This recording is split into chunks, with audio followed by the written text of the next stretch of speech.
All right. So, we are going to start in section 4.2. We're just going to spend some time here at the beginning reviewing these right triangle trigonometry techniques you would have studied all the way back in geometry. Yes, you know, that was like 2 years ago. That's why we're starting with a review of these things rather than diving directly in and expecting you to remember this. From there, we'll circle back and look at 4.1 and 4.3 in that order. But I want to start with something that's like, ideally, you already know how to do. And if you don't, you should, at the end of the day, have enough memory jog that you're like, okay, I remember doing this now. Like, maybe I don't feel great about it yet at the end of the day, but I'm like on the way to reacquiring this knowledge that I had at one point. Okay? So if we go back to geometry, I know, we talk about right triangle trig. There was an acronym that we used all the time. Do you remember the acronym? SOHCAHTOA, exactly right.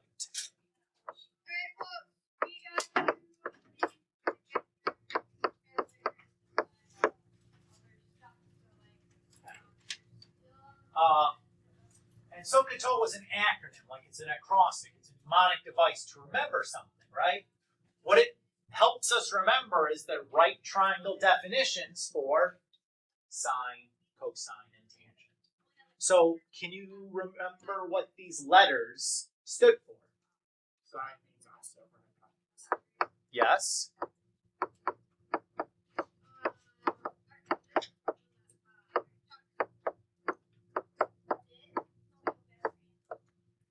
Cosine is adjacent over hypotenuse. Excellent, yes.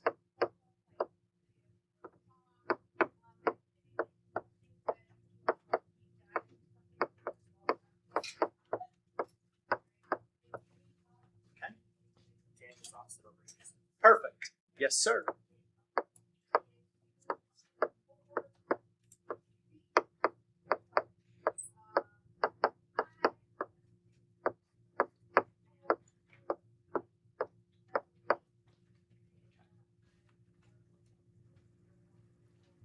Does that all hopefully look familiar, right?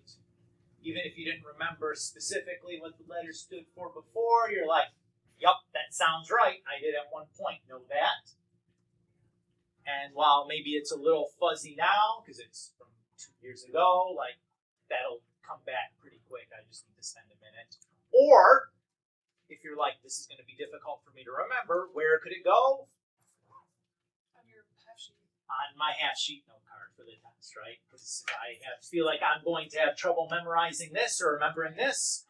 I can take the memory component out, and it can just live on my note card, and then I can just read it off my note card. I don't have to memorize it. I don't have to worry about remembering it.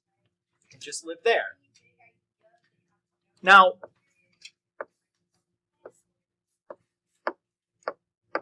remember that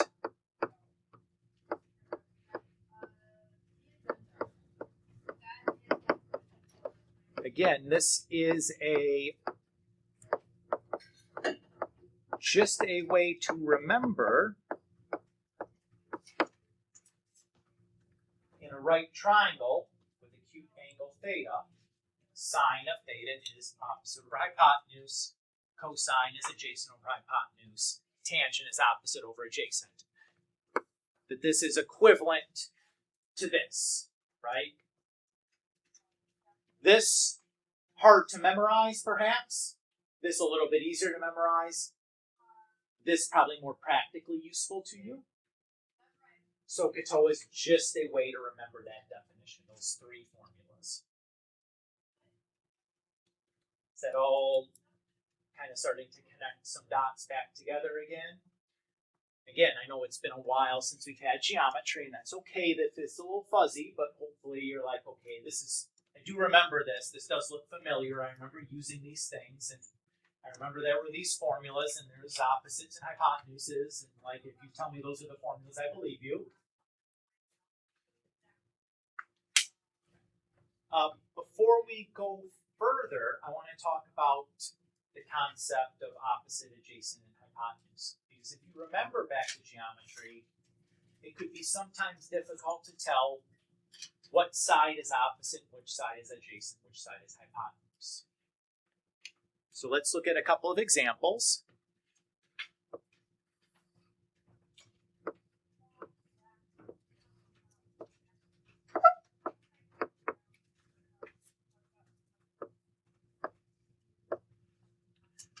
So here's a triangle with with angles A, B, and C. I use capitals for the angles, and then sides, little a, little b, and little c. I use lowercase letters for the side lines. Is everybody okay with that?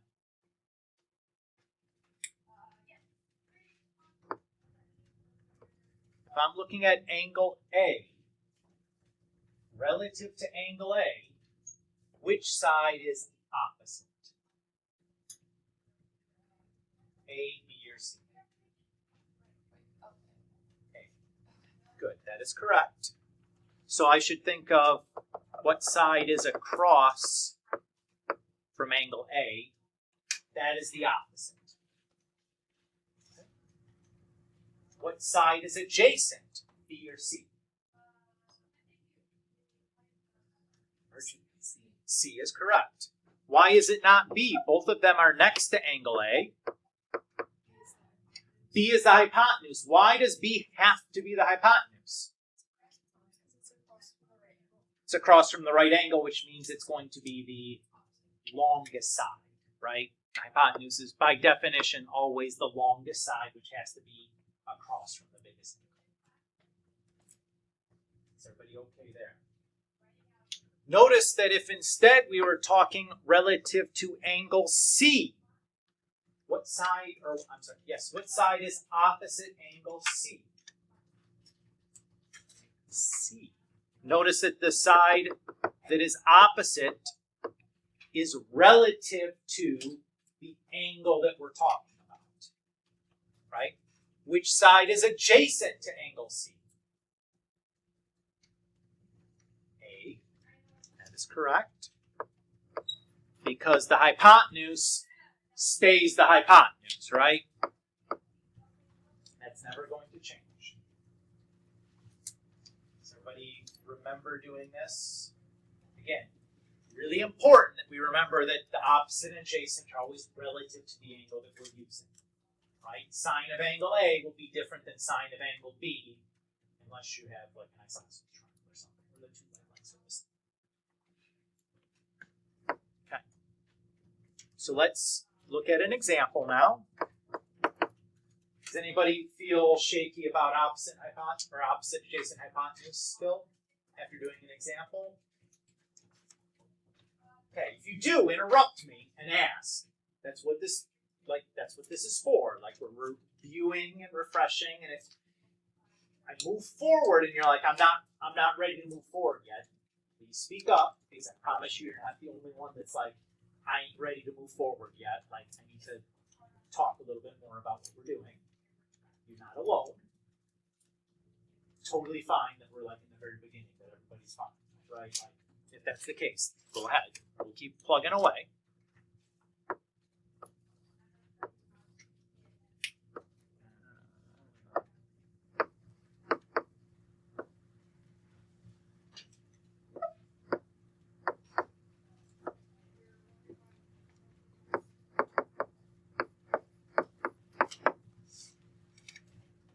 So let's say we have this right triangle here that have side lengths 2, 3, and square root 13.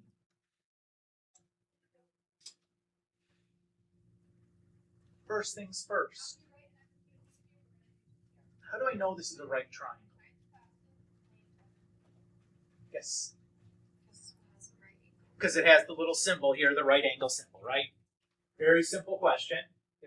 Even if it looks like a right angle, if that symbol's not there, is it a right angle? Okay. Excellent way of making a trick question. It's giving you a triangle that looks like a right triangle, but it doesn't have the little symbol in the corner, and asks you to do like sine of A, and you write down the answer rather than saying like I can't do that problem. Everybody's okay? All right. So, next thing I should check, can a right triangle have these three side lengths? How would I know whether that a right triangle can have those three side lengths? What would need to be satisfied? The hypotenuse needs to be the biggest. Hypotenuse needs to be the biggest is true, but doesn't necessarily guarantee that that triangle can exist. The other sides have to equal the hypotenuse. Close. There's a name for that. Theorem. Pythagorean theorem. Yes, the Pythagorean theorem would have to hold, which says leg squared plus leg squared should equal hypotenuse squared. 2 squared is 4. 3 squared is 9. 4 plus 9 is 13, which is what square root 13 squared is. So this is a legitimate right triangle. Now, if you're given it as a problem, you can assume that that's a triangle that exists, that your teacher's not an insane person and broke down something, gave you a triangle that doesn't exist. But it gives me a good opportunity to review it's a right triangle and what you would need to check and all that stuff. Everybody's okay? Okay. We're asked to find sine of angle A. So to do that, the first thing I'm going to do is, let's grab a color, is identify angle A. Find angle A in my picture. I know sine is, what's the formula for sine? Opposite over hypotenuse. Very good. So what I need to do on this picture then is identify which side is opposite and which side is hypotenuse. What side is the opposite side here? 2. Right? That's the side across from angle A. Which side is the hypotenuse? Square root 13.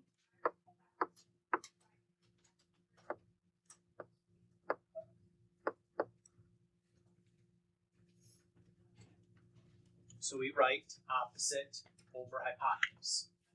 Is this answer correct?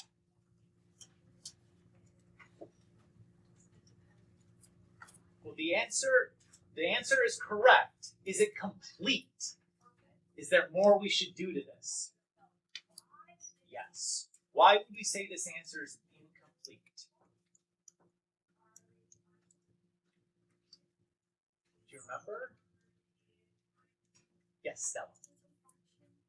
Well, the fraction part's okay, but there's something about this fraction that's not okay.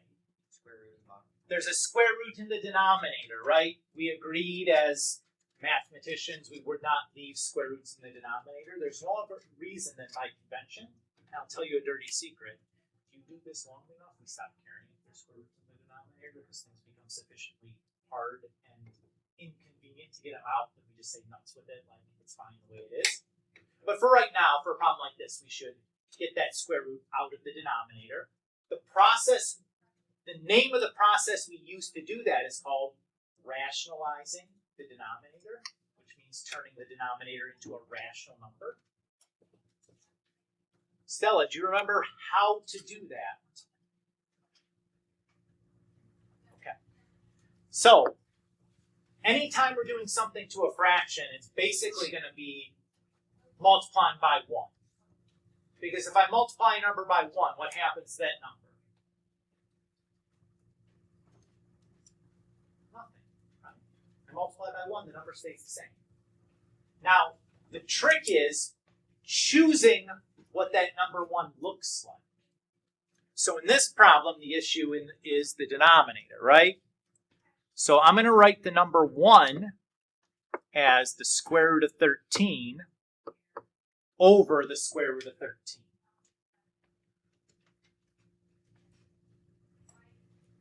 Why have I done that? Well, when I multiply the denominators together, I get the square root of 13 squared.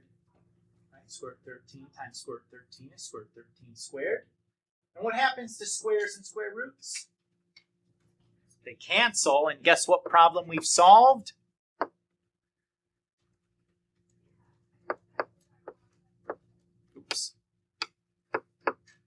No more square root in our denominator, right? Now, in the numerator, I have 2 times the square root of 13. Can I multiply a number outside of the radical with a number inside a radical? No. So what do? Just stick them next to each other, right? Now there's like an implied multiplication symbol between them. If you want to write that in, you can. Does it need to be there? No.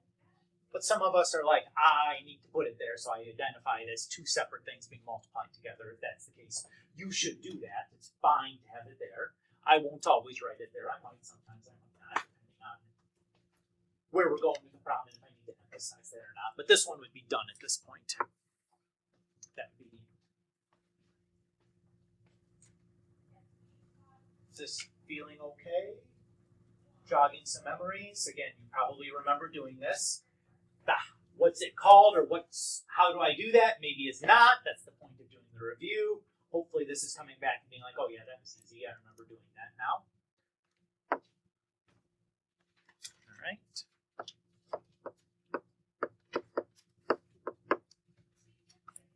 Once you take a moment, try to do tan of angle B on your own.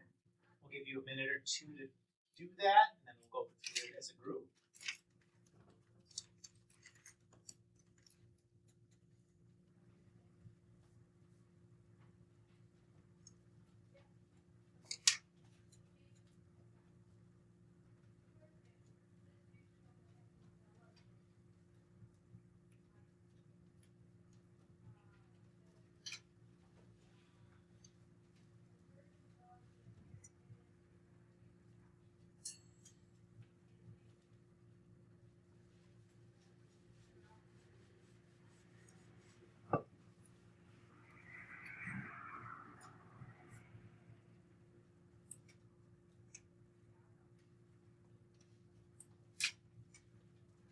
Looks like most of us have set our pencils down. Let's kind of go through this. First thing I do, I find the angle in question that I'm working with. This is tan of angle B. I remember from SOHCAHTOA that tangent is opposite over adjacent. So I'm going to identify in my triangle the sides that are opposite angle B and adjacent to angle B. So in this problem, opposite over adjacent is 3/2. There's no radicals, no square roots in this answer. So am I finished? Yes. If I would like, could I represent this answer as 1.5? Sure. 1.5? Ew, but okay. But 3/2 is totally fine. We love improper fractions. An improper fraction answer is wonderful. Don't bother changing it. Maybe reduce it if you can. That's fine. But like, don't bother making it a decimal. Just like fractions are fine. We like those. Is okay? Wonderful. One more.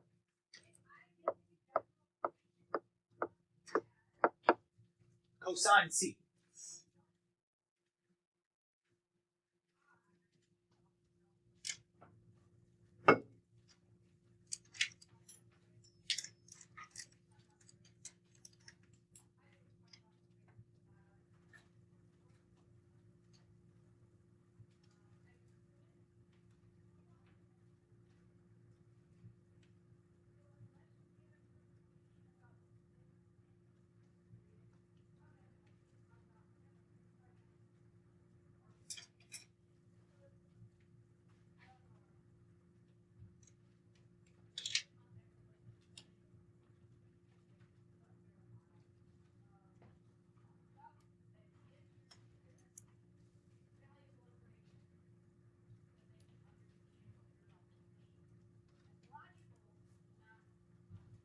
Guys think?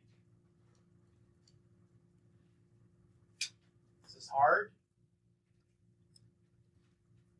What's the answer?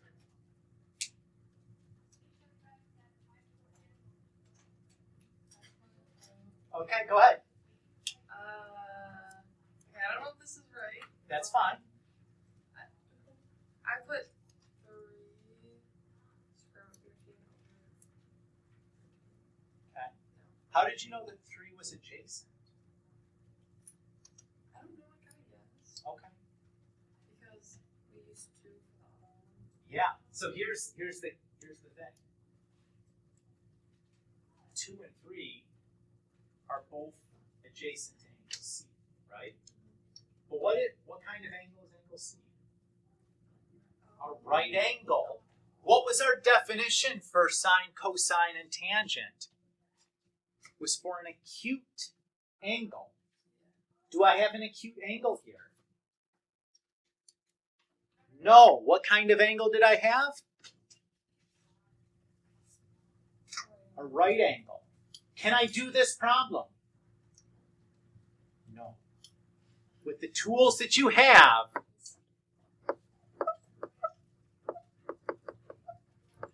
you would say this is undefined. With the definition that we were working from, that question that we asked you has no answer.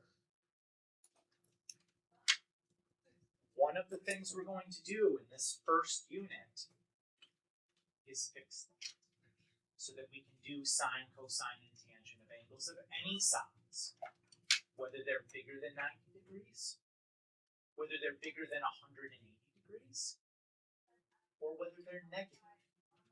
And you might say to yourself, Mr. Kulik, what the heck does a negative angle look like? That's a natural question. We'll get to that.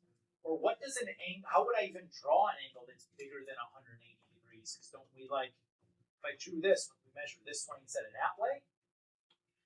Right? In geometry, that's what we were done. We always drew, we couldn't draw angles that were bigger than 180 degrees. We're going to fix all of that here shortly, but not today. It's a preview for what's coming. It's coming soon, but not today. Today we're just reviewing this much simpler definition. Okay? Does everybody feel okay? We understand why we cannot do this problem? We're good? This feels like an excellent trick question that could appear sometime in the future. I ask you, using this definition, to find sine, cosine, tangent of a right angle. You should just be like, that's a trick question, undefined, Mr. Kulik. I'm not even going to bother with numbers. There's no numbers needed here. Good? Yes? Okay. Let's move on to another type of problem that you would have done in geometry. So, do you remember from geometry the direction that said solve the triangle? Does that sound like a familiar direction? You had heard that before, I hope, in geometry. Does anybody remember what the direction solve the triangle is asking you to do?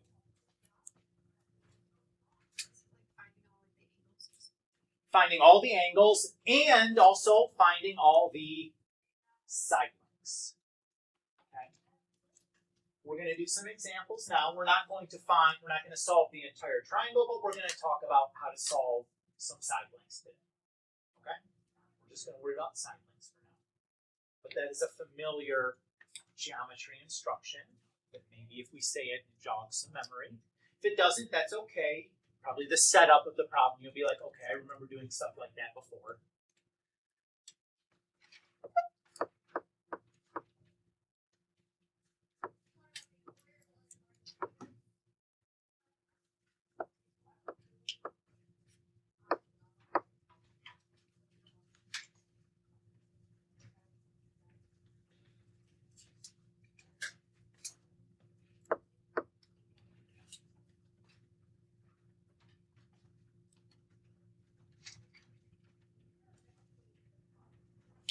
So the direction here would just be solve for x in this case. This could be a step in a solve the triangle problem. But here we're just going to kind of reduce the direction down to like a single step. Everybody's okay? Does this look like a familiar setup from geometry?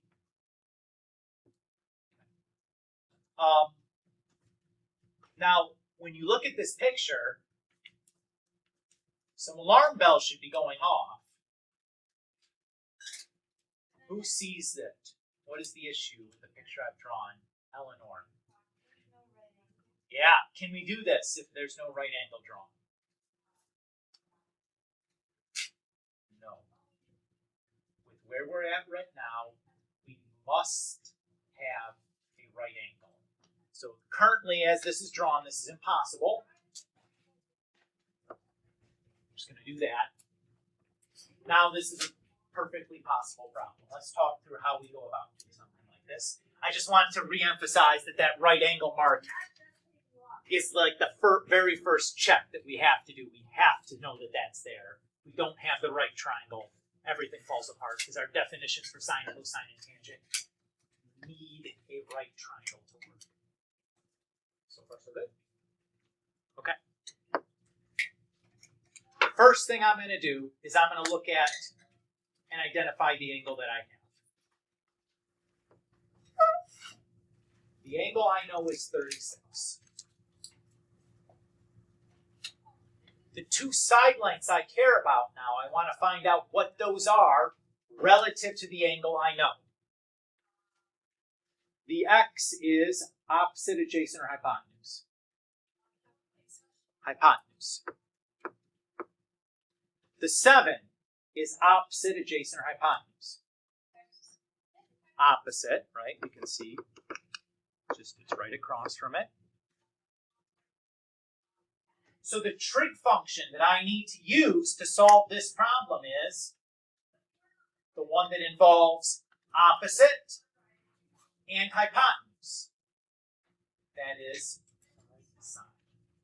So what I'm going to do now is I'm going to translate this picture into an equation. I'm going to say sine of angle 36 is equal to opposite, which is 7, over x, which is the hypotenuse. Is everybody okay with how I translated the picture to the equation? This is no longer a geometry problem, it's now an algebra problem because I just have an equation that I need to solve for x. The geometry piece is done. Does everybody feel okay? Okay. Now, keep in mind, sine 36, I know that it has some letters in it and stuff, but sine 36 is just a number. You know, it's probably like a really long, inconvenient decimal. In fact, I'm almost certain it'd be an irrational number, one of those numbers, decimals that never terminates and never repeats. Like really inconvenient. But it's just a number. So even though it says sine 36, that's just like a shortcut for this hugely long decimal that never ends and never repeats. Right? We don't want to write that down. We're just going to write sine 36. Boy, that's a lot simpler.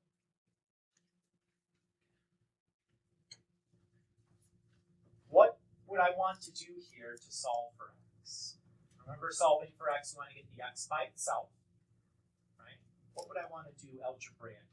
Do you replace sine 36 with x? Okay, effectively that's going to be the result. Let's walk through carefully the algebra that's going to end up with that result, but that will be the result that we get. Bobby? Multiply x divided by sine 36. Yeah, so good. I agree with that. That's essentially the same thing.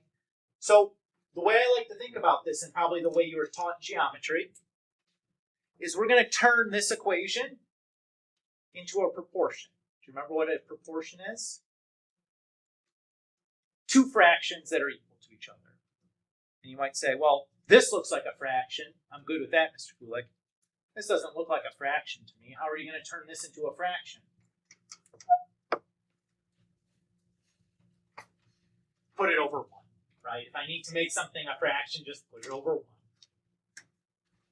To solve a proportion, what you were probably taught was cross multiply. Remember, cross multiply is a solving technique, not a way to multiply fractions. It's not to simplify something. It's to solve an equation. So we'll do x times sine 36, and then 7 times 1.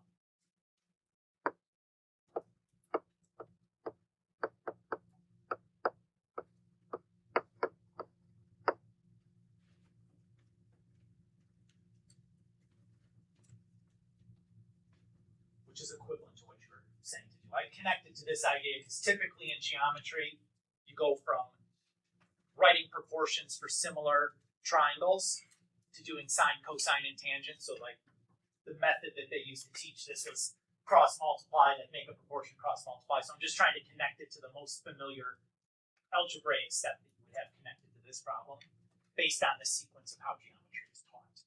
But yes, what you described is perfectly adequate. And Riley, what you described will be the end result of what we do here.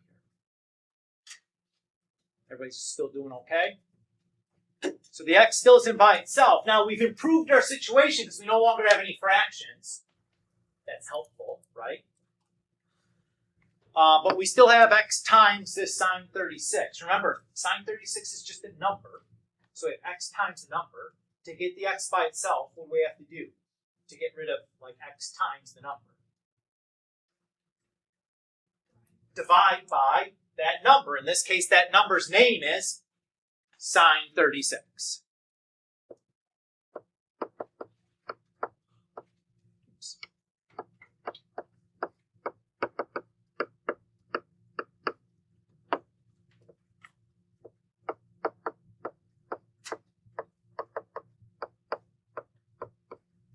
And there's our result, as Riley promised, 7 divided by sine 36.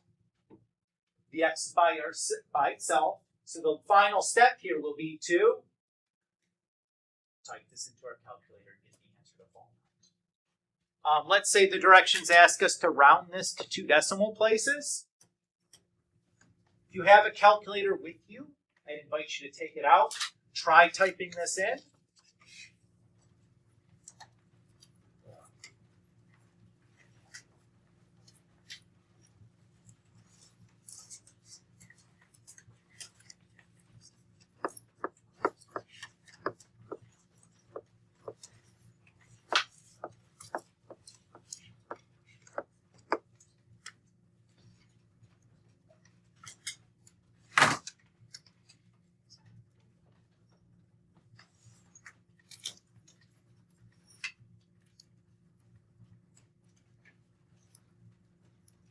How many of us got 11.91 when we rounded? How many of us got negative 7.06? Which answer is correct?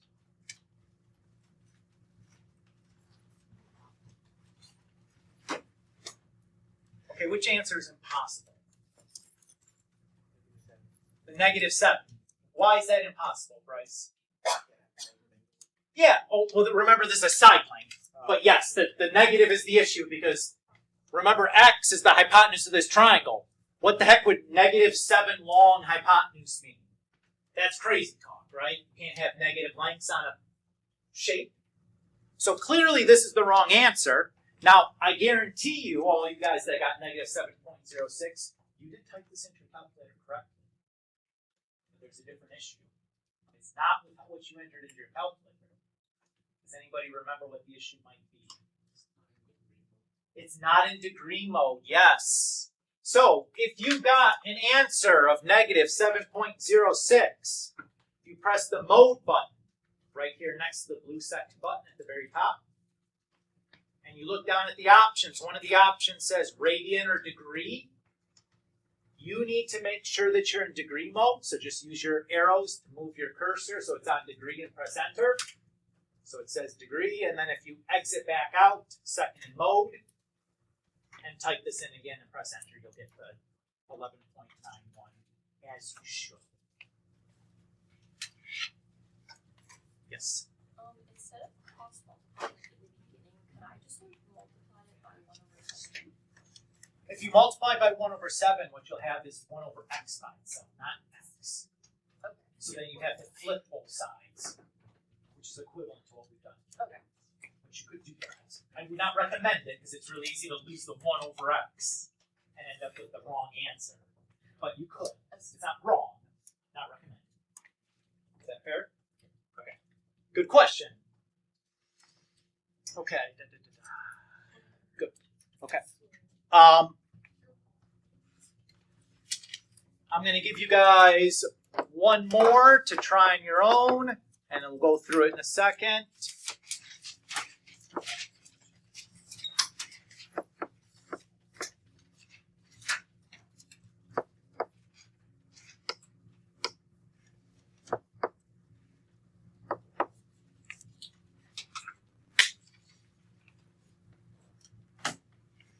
So same kind of setup.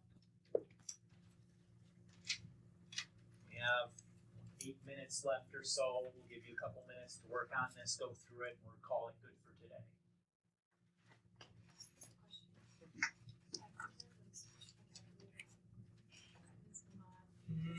Yeah, you give it a guess. Let's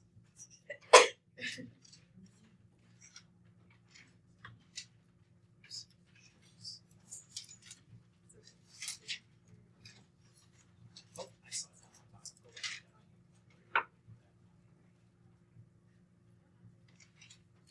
So this is an angle. You're in red. Is it left and right?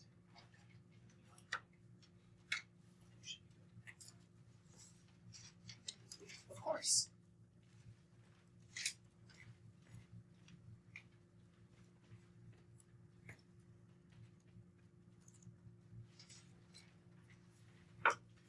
And in general, like if I don't know the answer to this, YouTube is usually your best friend. Like, how do I do this on this answer? Yeah. No, I'm just, this is how we figure it out, right? It's like, you can't figure it out, and YouTube will show me how to do this pretty easily. Because I'm not that familiar either, but I saw a menu that you had up, and I'm like, that's where we need to do.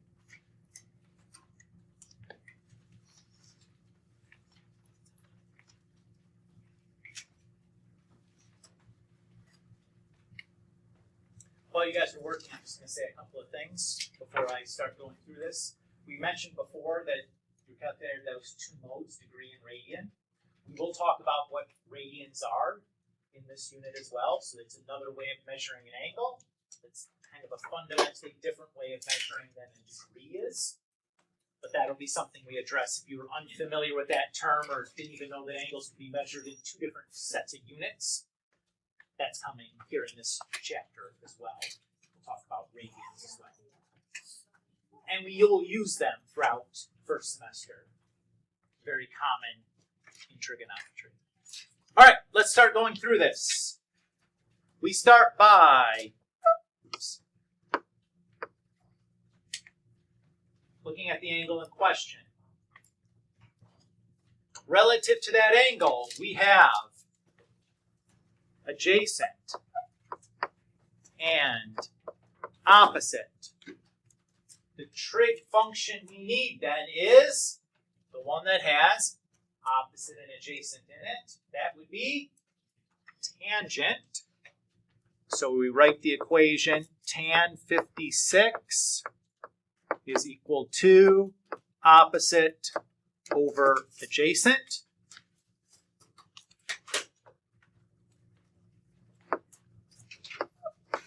We make our proportion.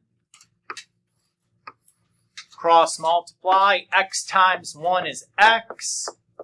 12 times tan 56. Well, we can't do that arithmetic directly, so we're just going to write them next to each other. And if you notice what's happened here, it's really convenient because what happened? The x is already by itself. I don't have an extra step. It's just calculator time.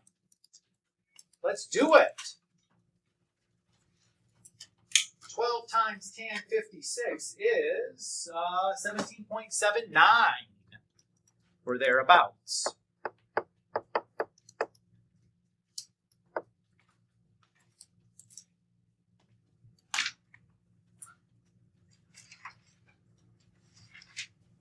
This feels like a good place to stop for today. Who feels better about this than we started? Feel familiar starting place. We haven't done anything crazy yet. Hopefully we sharpened some of these things that were probably a little fuzzy at the start. But after doing some examples, it's like, oh yeah, I've done this before. Oh yeah, okay, I remember this. I don't have anything for you guys to work on over the weekend. It's the first day of school. Like, enjoy a weekend to get caught back up. We'll have some assignments next week, but for today, I think this is just about getting caught, right? Okay. You're welcome.